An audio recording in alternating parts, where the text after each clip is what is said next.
Hello दोस्तों, न्याय वेदिका के इस चैनल पे आप सभी का स्वागत है। आज हम सभी यहाँ पे यूपी एपीयू प्रीलिम्स स्ट्रेटजी के बारे में जानेंगे। न्याय वेदिका के इस चैनल का जो एम है वो है जितने भी लॉ एस्पिरेंट्स हैं जो वेरियस लॉ एग्ज़ाम्स की तैयारी कर रहे हैं, चाहे जुडिशरी की चाहे एपीयू की, उन सभी एस्पिरेंट्स की मदद करना। तो उसी सिलसिले में आगे बढ़ते हुए हम सबसे पहले यहाँ पे यूपी एपीयू को टारगेट करके चल रहे हैं, क्योंकि सबसे अभी जो करीब एग्ज़ाम है वो यूपी एपीयू है। तो यूपी एपीयू में हम यहाँ जीके पोर्शन से स्टार्ट करते हैं चीज़ों को समझना कि जीके को कैसे लेकर के चलना है। तो सबसे पहले अगर हम बात करें यूपी एपीयू में जीके सेक्शन की, तो सबसे पहले हमें समझना होगा कि इसका सिलेबस क्या है। यूपी एपीयू ने जो आयोग ने नोटिफाई करके यूपी एपीयू का सिलेबस जारी किया था, उसमें दो सब्जेक्ट्स हमें देखने को मिल रहे थे, एक है लॉ और एक है जीके। लॉ में हमारे 3 जो न्यू क्रिमिनल लॉज हैं वो पूछे जाएंगे, और उसके बाद है UP police act and regulations, उसके बाद हमारा कॉन्स्टिट्यूशन ऑफ इंडिया, जो इन सभी को मिला के टोटल 100 मार्क्स होते हैं। और वहीं हमारे जीके के पोर्शन में 6 सब्जेक्ट्स पूछे जाते हैं जिनका टोटल मार्क्स होता है 50। अगर हम दोनों को मिला के बात करें तो हमारे टोटल मार्क्स बनते हैं 150, और 150 क्वेश्चंस भी होते हैं अगर हम 2022 के पैटर्न के हिसाब से बात करें तो। उसके बाद अगर हम जीके का ब्रेक डाउन करते हैं तो जीके में हमें जनरल साइंस से 8 मार्क्स के क्वेश्चन देखने को मिलते हैं, current events national and international से 10 मार्क्स के, यानी कि करंट अफेयर का वेटेज भी अच्छा खासा है, 10 मार्क्स के क्वेश्चन पूछे जा रहे हैं। उसके बाद है हिस्ट्री ऑफ इंडिया से 8 मार्क्स के क्वेश्चन हो गए, और इंडियन नेशनल मूवमेंट से 8 मार्क्स के क्वेश्चन है, इंडियन पॉलिटी एंड इकोनॉमी से 8 मार्क्स के क्वेश्चन है, और वर्ल्ड ज्योग्राफी एंड पॉपुलेशन से 8 मार्क्स के क्वेश्चन है। यहाँ पे हमें देखने को मिलता है कि हिस्ट्री ऑफ इंडिया से और इंडियन नेशनल मूवमेंट से, जो कि हिस्ट्री का ही मॉडर्न इंडिया का जो पार्ट है, उन दोनों को मिला के 16 मार्क्स के क्वेश्चन बन रहे हैं। तो तो हम सोच रहे हैं कि इसी से हम स्टार्ट करते हैं अपनी तैयारी, क्योंकि अगर ये पोर्शन कवर हो जाएगा तो बाकी भी थोड़ी सी आसान रहेगा इससे भी कंप्लीट करना। अगर हम टोटल वेटेज की बात करें तो 150 मार्क्स का टोटल पेपर है। तो जीके का इसमें पोर्शन जो है 50 मार्क्स का है, जो कि हमारा 33.33% वेटेज बनता है, जिससे जितने भी लॉ स्टूडेंट्स होते हैं उन सबका लॉ तो हल्का फुल्का सबका तैयार होता है, अच्छा खासा भी तैयार होता है, पर जीके के पोर्शन में कहीं ना कहीं वो लोग उतना अच्छा नहीं कर पाते हैं। और एज दिलाने का काम होता है वो जीके के पोर्शन का होता है, क्योंकि वो मार्क्स जो हैं अगर कट ऑफ से हमें ऊपर लाना है तो जीके में भी हमारा अच्छा खासा नंबर आना चाहिए।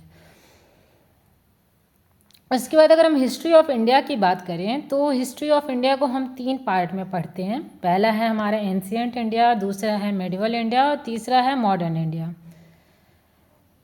अगर हम एंशिएंट और मिडिवल की बात करें तो जितना मैंने प्रीवियस ईयर पेपर को एनालाइज किया है, एंशिएंट और मिडिवल से उतने क्वेश्चन नहीं बनते हैं जितना कि मॉडर्न इंडिया से बनते हैं। और हम यहाँ भी देख चुके हैं कि सबसे ज़्यादा जो इंडियन नेशनल मूवमेंट का अलग से ये 8 मार्क्स के क्वेश्चन पूछे जा रहे हैं।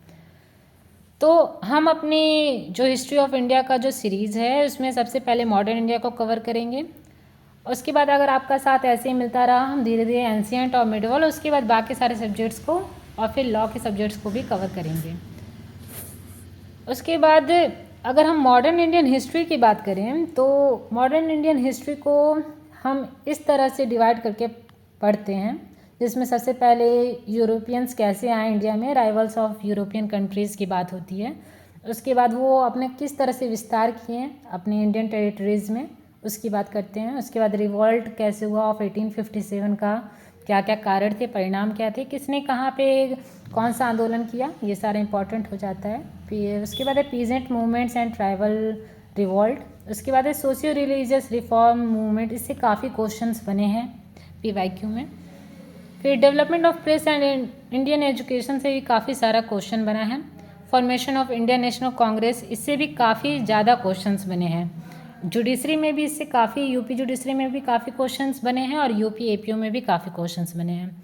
इंडियन नेशनल मूवमेंट, उसके बाद है Gandhian era first phase, phase of national politics, उसके बाद है गांधीयन एरा सेकेंड फेज, फिर है टुवर्ड्स इंडिपेंडेंस, उसके बाद है गवर्नर जनरल एंड वाइसराय।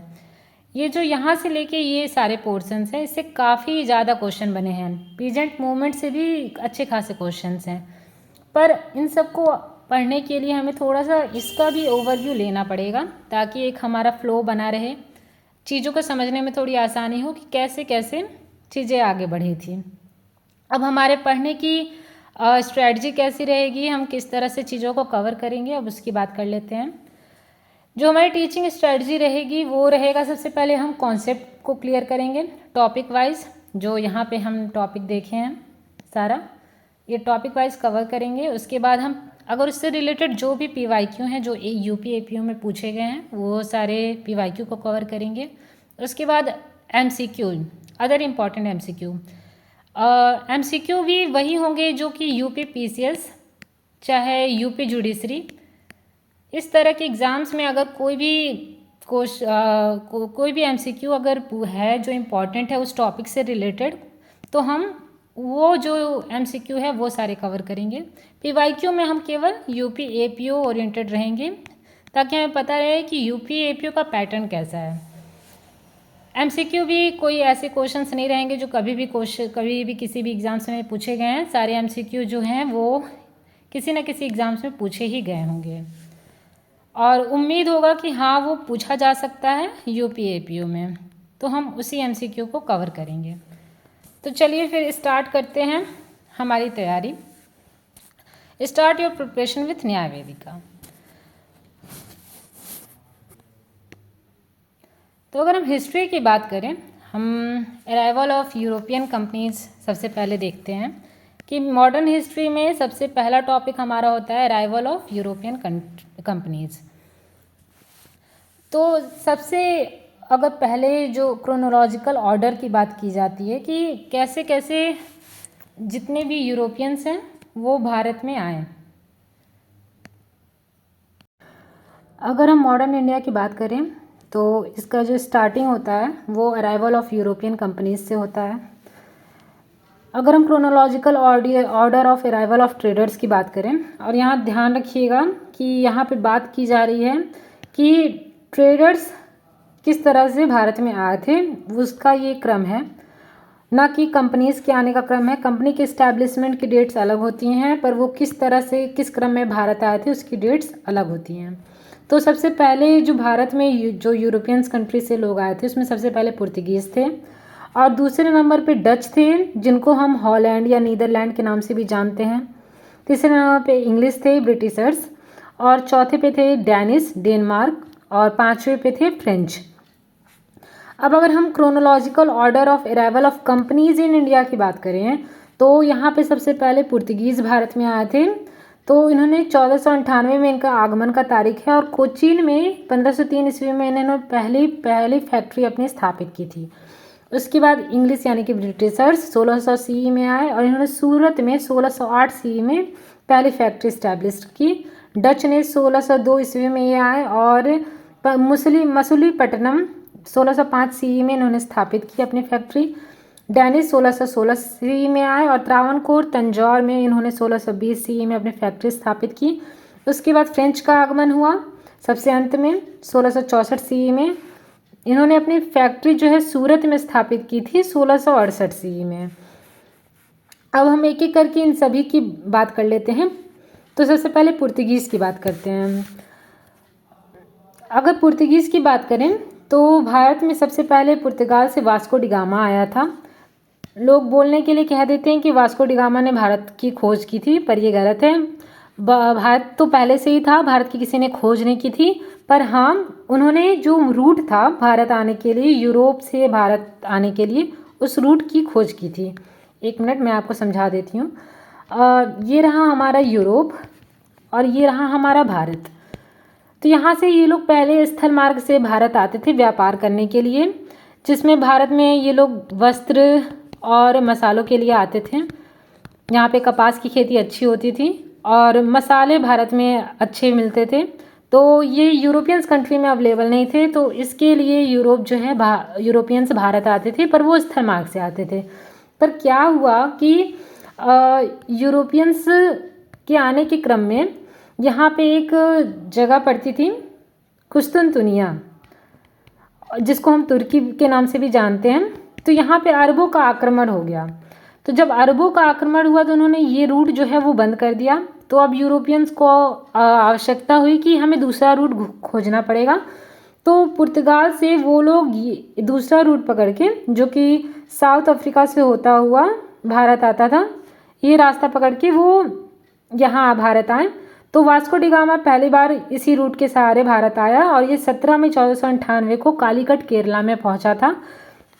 यहाँ पे एक स्थान होता था साउथ अफ्रीका में जिसको केप ऑफ गुड होप के नाम से जाना जाता है, क्योंकि यहाँ पर आने के बाद कई जो भी पुर्तगीज़ थे उनको वापस लौटना पड़ा था। तो उनको अनुमान था कि यहाँ से कुछ आशा की किरण दिख रही है कि कुछ तो है इधर, जहाँ जाने पे हो सकता है हमें पता चले कि आगे क्या है। पर यहाँ से इतनी तेज़ हवाएं चलती थी यहाँ से कि, और यहाँ से रास्ता इतना अजीब था कि कोई आ नहीं पाता था। तो यहाँ से वास्को डी गामा ने भी आते समय एक अब्दुल व्यापारी था, उसकी मदद ली थी। उसके पश्चात वो यहाँ भारत पहुँचा था। अब्दुल व्यापारी भारत का ही रहने वाला था, उसकी मदद लेकर के वो भारत पहुँचा था। उसके बाद अगर हम बात करें तो वास्को डी गामा को माना जाता है कि ये फर्स्ट पुर्तगीज़ ट्रैवलर था जो कि भारत आया था, और फर्स्ट यूरोपियन भी था जो कि भारत में आया था। इसका डेट याद रखिएगा, मई 1498। और इसने देखिए यहाँ लिखा है डिस्कवर्ड सी रूट। इसने समुद्री मार्ग की खोज की थी भारत आने के लिए, और वो सबसे पहले कहाँ पहुँचा? कालीकट में। और मेट लोकल किंग जमोरिन। यहाँ ध्यान रखिएगा, जमोरिन कोई नाम नहीं है, ये एक उपाधि है। उसके बाद ये 1502 ईस्वी में दोबारा वापस आया था। जब ये गया तो वहाँ लोगों को बताया। उसके बाद यहाँ का जब इससे इम्पोर्टेंस पता चला, यहाँ की चीज़ों के बारे में पता चला, तो ये 1502 ईस्वी में दोबारा आया था। उसके बाद 1524 ईस्वी में फिर से ये आया और यहीं पे उसकी कोचीन में मृत्यु हो गई थी। ही डायड इन कोचीन। उसके बाद जो पहला पुर्तगीज़ था जो भारत आया था वो था फ्रांसिस्को डी अल्मीडा। इसने ब्लू वाटर पॉलिसी दी थी। ये क्वेश्चन इंपॉर्टेंट है कि ब्लू वाटर पॉलिसी किसने दी थी? तो ये फ्रांसिस्को डी अल्मीडा ने दी थी। इसका जो मेन मोटिव था कि जो समुद्री मार्ग है, ठीक है, उस पे कब्जा करना। तो ये ब्लू वाटर पॉलिसी उसी पे निर्भर थी कि समुद्री मार्ग जो है वो बाकी जो यूरोपियन कंट्री हैं उसके लिए बंद किए जाएँ और इस पर एकाधिकार ले लिया जाए अपने पुर्तगीज़ लोगों का। उसने कारताज सिस्टम भी लॉन्च किया था कि जो लाइसेंस सिस्टम के अंडर जो है रह के सारे जितने भी व्यापार होंगे वो किए जाएंगे। और ये first Portuguese viceroy and governor in India भी रहा है, तो ये भी ध्यान रखिएगा कि ये फर्स्ट पुर्तगीज़ वायसराय था। उसके बाद हम अल्बुकर्क की बात करते हैं। ये तीसरा सबसे फेमस नाम है, तीसरे नंबर पे आया था और ये भी बहुत फेमस नाम है अगर हम पुर्तगीज़ लोगों की बात करें जो भारत आए थे। और इसे रियल फाउंडर माना जाता है। ये इंपॉर्टेंट है कि ये रियल फाउंडर, जो वास्तविक जो संस्थापक है भारत में पुर्तगीज़ का, वो अल्बुकर्क को माना जाता है। इसने कैप्चर्ड गोवा इन 1510 CE में किया था from Yusuf Adil Shah Sultan of Bijapur से। इसने गोवा को कब्जा में लिया था। गोवा की स्टोरी बहुत इंटरेस्टिंग रही है भारत में। यहाँ गोवा की बात हो रही है तो मैं आपको बता रही हूँ कि गोवा जो है वो सबसे पहले पुर्तगीज़ के हाथ में आया था। पुर्तगीज़ ने एक यहाँ पे चटगांव बंदरगाह हुआ करता था, चटगांव बंदरगाह, इस पे कब्जा किया था। और बाद में क्या हुआ था कि ऑपरेशन विजय जो भारत द्वारा लॉन्च किया गया था 1961 ईस्वी में, इसने जो है गोवा से जो है पुर्तगालियों को बाहर निकाला था। गोवा सबसे बाद में आज़ाद हुआ था ये यहाँ पे भारत में।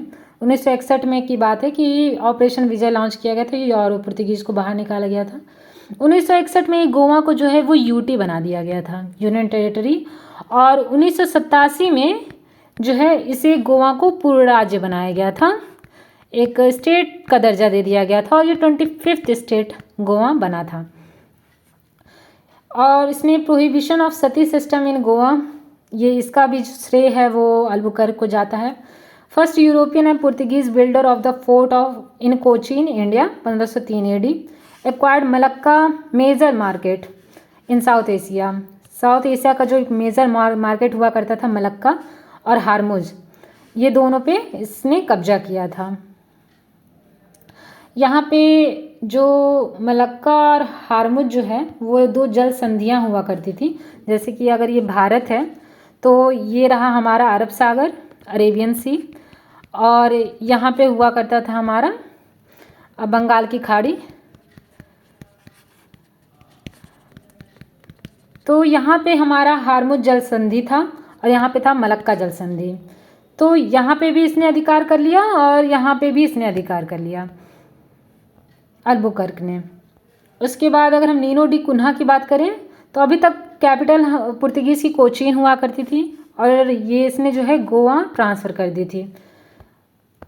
इसने बेसिन वासाय को 1534 सी में कॉन्क्वेस्ट किया और उसके बाद दीव को भी 1535 सी में कॉन्क्वेस्ट किया। उसके बाद अदर पुर्तगीज़ फैक्ट्स की अगर बात करें तो इसमें इन्होंने श्रीलंका की खोज 1505 सी में की थी और first factory in India Portuguese की कोचीन में 1503 सी में स्थापित हुई थी। फैक्ट्री ऑफ संथोम, जिसको प्रेजेंट डे चेन्नई भी कहा जाता है, साउथ ईस्टर्न कोस्ट में भी इन्होंने अपनी फैक्ट्री स्थापित की थी। Conquest of Marathas at Salsette and Bassein in 1739। Establishment of printing press, जो इन्होंने प्रिंटिंग प्रेस स्थापित की थी भारत में 1556 ईस्वी में, और इन्होंने ही टोबैको और कैसियो नट्स को इंट्रोड्यूस किया था भारत में। ये इम्पॉर्टेंट है कि भारत में गोथिक अगर आर्ट जो आप देखते होंगे कि बिल्डिंग्स बनी होती है इसमें ऊंची ऊंची जो है चोटी नुमा आकृति होती थी, इसको हम गोथिक आर्ट बोलते हैं। ये जो देन है वो पुर्तगीज़ की ही देन है, पुर्तगीज़ ही दिए थे। Chittagong port was known as Porto Grande by Bangladesh Portuguese. Porto Grande नाम से जाना जाता था इस चित्तगोंग पोर्ट को, जो कि बांग्लादेश में है। ऑपरेशन विजय जो मैंने आपको बताया कि 1961 में लॉन्च किया गया था। लिबरेशन ऑफ गोवा हुआ था और 1987 में गोवा को 25th स्टेट बना दिया गया था। उसके बाद डच का आगमन हम देखते हैं कि कॉर्नेलिस डी हाउटमैन, इनको जो है first Dutch traveller to India माना जाता है, रीच्ड सुमात्रा।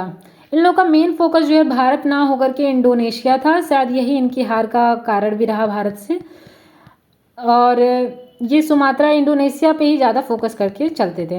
इंडोनेशिया पे कब्जा करना चाहते थे, वहाँ पे फैक्ट्री स्थापित करना चाहते, वहाँ से व्यापार करना चाहते थे। इन्होंने फर्स्ट फैक्ट्री मछलीपट्टनम में स्थापित की, सेकेंड फैक्ट्री पुलिकट में स्थापित की, और इन्होंने पैगोडा जो कि गोल्ड कॉइन्स होता था उसे लॉन्च किया था। Appointment of industrial wage based workers भी इन्होंने अपॉइंटमेंट स्टार्ट की थी। फॉर्ट बैटल ऑफ, ये इंपॉर्टेंट है कि बिदारा और चिंसुरा और हुगली, ये वेदरा का युद्ध भी इससे कहा जाता है। तो ये बैटल जो है वो इन्होंने ब्रिटिशर से लड़ा था 1759 सी में, और यहीं पे इन्हें हार का सामना करना पड़ा था और ये भारत से छोड़ के ये चले गए थे, भारत छोड़कर। उसके बाद मेन हमारा आता है ब्रिटिशर्स। तो उसके बाद ब्रिटिशर्स का आगमन हुआ। First Englishman to come to India जो था वो Thomas Stephens as Jesus Christ के रूप में ये भारत आया था, थॉमस स्टीफन। उसके बाद 1509 सी में ईस्ट इंडिया कंपनी इस्टेब्लिश की गई थी, 1599 सी में। ईस्ट इंडिया कंपनी का जो पूरा नाम हुआ करता था वो था the governor and company of merchants of London trading into east Indies. ये ईस्ट इंडिया कंपनी का पूरा नाम हुआ करता था। उसके बाद अगर हम बात करें तो 1600 सी में the East India Company was granted royal charter by Queen Elizabeth first for 15 years. ये 31 अक्टूबर 1600 सी में क्या हुआ था कि महारानी एलिजाबेथ ने ईस्ट इंडिया कंपनी को भारत के साथ समुद्री मार्ग से व्यापार करने के लिए 15 वर्ष का एकाधिकार प्रदान किया था। उसके बाद 1609 सी में विलियम हॉकिंस को, जो कि जेम्स फर्स्ट जो उस समय इंग्लैंड के शासक हुआ करते थे, तो उन्होंने विलियम हॉकिंस को जहांगीर के दरबार में भेजा था कि वो परमिशन ग्रांट के परमिशन अप्रूव कर दें कि भारत में फैक्ट्री स्थापित की जाए। तो उसके लिए विलियम हॉकिंस को भेजा गया था। Initiated talks with Jahangir in Turkey, fail to get permission, इसने ये फेल हो गया था। पर हाँ, इन लोगों ने उस समय इंग्लिश फैक्ट्री की स्थापना कर दी थी सूरत में 1608 सी में।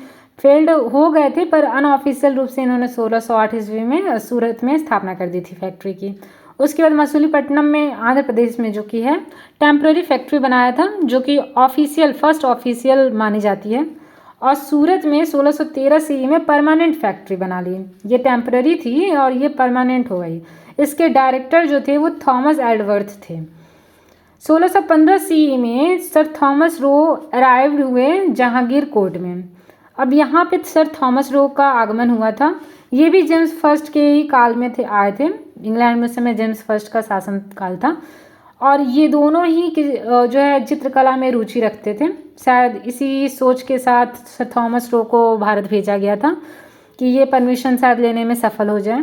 तो और हाँ, इन्होंने ऐसा ही हुआ कि got trade concession from Jahangir and Shahjahan, और इन्होंने जो है वो ट्रेड के परमिशन को इन्होंने मान लिया था और ग्रांट कर दिया था।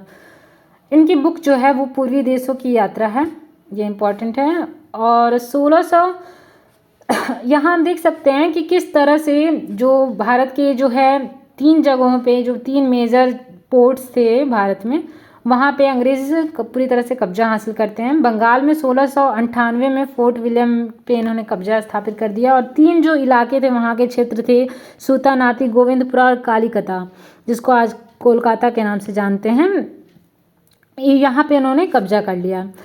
और जिसकी नींव जो है वो जॉब चौरनाक ने रखी थी। इसके पहले अध्यक्ष जो हैं वो चार्ल्स आयर थे। और मद्रास चेन्नई की बात करें तो 1641 में इन्होंने हासिल किया था ब्रिटिशर्स ने। और फोर्ट सेंट जॉर्ज इस यहाँ पे एक स्थापित की थी, जो यहाँ पे अंग्रेज़ों का स्थापित पहला किला था। उसके बाद अगर हम बम्बई की बात करें तो पुर्तगाल की एक महारानी हुआ करती थी कैथरीन, और उन्होंने चार्ल्स सेकंड जो कि इंग्लिश के एक किंग हुआ करते थे उनसे विवाह किया था। और बॉम्बे को एज ए डॉरी जो है चार्ल्स सेकंड को दिया गया था। Bombay was given by Charles second. और बाद में क्या हुआ था, चार्ल्स सेकंड ने यही बॉम्बे को जो है 10 पाउंड एनुअल रेंट पर ब्रिटिश इंडिया कंपनी को दे दिया था। तो ये रहा हमारे अंग्रेज़ों का शासनकाल भारत में, किस तरह से आए और कैसे अपनी फैक्ट्रीज स्थापित की और किस तरह से ये जो है 1947 तक यहाँ भारत में रहें। इसी जो उन्होंने अपना नींव जो मजबूत किया था फाउंडेशन, तो यहाँ से उन्होंने फाउंडेशन स्ट्रॉन्ग किया। और धीरे धीरे हम इन्हीं के बारे में आगे पढ़ेंगे कैसे कैसे इनका जो है विस्तार होता चला गया। उसके बाद बीच में ये डैनिश का भी आगमन हुआ था। 1616 सी में arrival of Danes in India. 1620 C में फर्स्ट फैक्ट्री इस्टेब्लिश्ड। ट्रावनकोर जो है फर्स्ट फैक्ट्री थी तंजौर तमिलनाडु। 1676 सी में ईस्वी में सेकेंड फैक्ट्री श्रैमपुर बंगाल में स्थापित की गई थी। 1845 ईस्वी में all India factories sold to the British को सोल्ड करके उसके बाद ये चले गए थे वापस। उसके बाद फ्रेंच की बात करें तो 1664 सी में establishment of French East India company हुआ। कंपनी फ्रांसिस डी एंडिस ओरिएंटल्स के नाम से इसे जाना जाता था। 1668 सी में फर्स्ट फैक्ट्री इस्टेब्लिश्ड सूरत। फाउंडर थे फ्रांसिस कैरोन। और 1674 सी में एक्विजिशन ऑफ पौंडीचेरी फ्रॉम शेर खान लोधी सूबेदार ऑफ वालीकोंडापुर। उसके बाद हम क्वेश्चंस देख लेते हैं कि किस तरह के क्वेश्चंस पास्ट में पूछे गए हैं, जिससे हमें थोड़ा आइडिया लग सके कि किस पैटर्न पे हमारे एग्जाम्स में क्वेश्चंस बनते हैं। तो अगर हम बात करें तो मैंने जितना यूपी जुडिशरी का पेपर में क्वेश्चंस ढूंढा था इस पोर्शन से और यूपी एपीओ में भी, तो मुझे एक क्वेश्चंस यहाँ से मिले थे। एक क्वेश्चन जो था first Portuguese governor in India was. तो ये जो है यूपी जुडिशरी 2003 के पेपर में पूछा गया है। तो ये था हमारा अल्मीडा, फ्रांसिस्को डी अल्मीडा जो था वो first Portuguese governor in India था। ये सारे यूपी पीसेस के क्वेश्चंस हैं जो कि मुझे लगा इम्पॉर्टेंट्स हैं और आगे कभी हो सकता है पूछे जा सकते हैं। तो ये वो सारे क्वेश्चंस हैं। तो यहाँ पे अगर हम बात करें कि who was the real founder of Portuguese power in India, अगर हम रियल फाउंडर की बात करें तो ये था हमारा अल्बुकर्क। जहाँ इम्पॉर्टेंट है याद रखना कि अल्बुकर्क हमारा रियल फाउंडर ऑफ पुर्तगीज था। और ये भी इंपॉर्टेंट है, when did Vasco da Gama came to India, तो ये इंपॉर्टेंट डेट है 1498 में, इससे भी क्वेश्चन बना हुआ है। Who had welcomed Vasco da Gama at Calicut, तो ये देखिए जमोरिन जो मैंने बताया था, ये किसने स्वागत किया था वास्को डी गामा का कालीकट में, तो वो जमोरिन था। देखिए ये question, the following European powers entered into Indian trade at one time और द अदर। यहाँ पे क्वेश्चन से ही पूछ गया है कि आप व्यवस्थित कीजिए इसे क्रम में, सबसे पहले कौन आया, उसके बाद कौन से आए, उसके बाद कौन से आए ऐसे। तो यहाँ पे सबसे पहले हम देखने को मिलता है कि पुर्तगीज़ भारत में आए थे, उसके बाद दूसरे नंबर पे हमारे डच आए थे, उसके बाद हमारे इंग्लिश यानी कि ब्रिटिशर्स आए थे, उसके बाद थर्ड पे फ्रेंच आए थे। तो बी ऑप्शन सही है। और उसके बाद अगर हम बात करें questions, eight which one of the following places in India did the Portuguese build their first fortress, ये भी हम पढ़ चुके हैं, ये इसका आंसर हो जाएगा Cochin. Who among the following was the founder of Calcutta, ये भी हमने देखा है, जॉब चार्नक थे, तो इसका आंसर हो जाएगा जॉब चार्नक। और उसके बाद है which one of the following European trading companies was the first to establish its factory at Surat, तो इसमें हो जाएगा जो सूरत में पहली फैक्ट्री जिसने स्थापित की थी ये थे द इंग्लिश। उसके बाद the first factory of the East India company was established eight, ये भी सूरत। तो इस तरह हमने कवर कर लिया है मॉडर्न इंडिया का जो पहला टॉपिक था, यूरोपियंस कंपनीज़ का जो अराइवल था। अगर आपको ये स्लाइड चाहिए होगी तो आप डिस्क्रिप्शन बॉक्स में एक टेलीग्राम लिंक है, आप उसे ज्वाइन कर लीजिएगा, आपको ये स्लाइड मिल जाएगी।